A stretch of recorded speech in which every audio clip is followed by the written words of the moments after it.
So hello guys, welcome to my YouTube channel. For today's video guys, ngayon po ay araw ng linggo, so araw ng palaspas. So ngayon ding araw na to ay graduation ng mga estudyante sa eskwelahan na pinagtatrabahuan ko. So guys, sa atin tayo ng graduation ceremony dun sa sports complex. So ngayon guys ay aalis na tayo.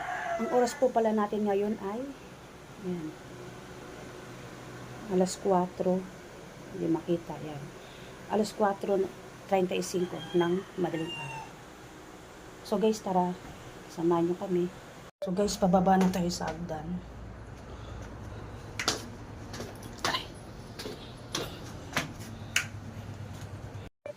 Yan, syempre, magpapahatid tayo hanggang doon sa sports complex.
Nandito na ako guys sa sports complex, Tunasan. So ang dami na guys tao kasi dalawang school ang mag-graduation ngayon. So guys, pumasok na rin ako dito sa loob at nandito na rin ang aking mga kasamahan na mga teachers at ang mga kasamahan kong non-teaching personnel. So guys, mag-uumpisa na po.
Tapos, pagkatapos ng graduation, at nagsimba naman kami ng aking anak. Dahil araw ng palaspas ngayon guys. Dumiretso na rin kami sa simbahan.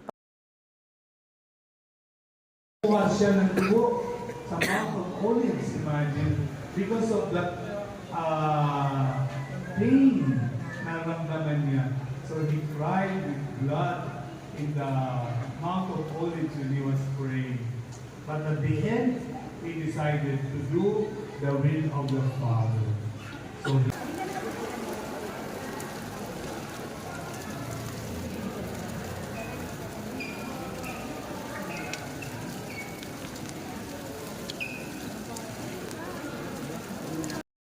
Hanggang dito na lang guys ang ating video. Sana nagustuhan nyo. Happy blessed Sunday everyone. Bye-bye.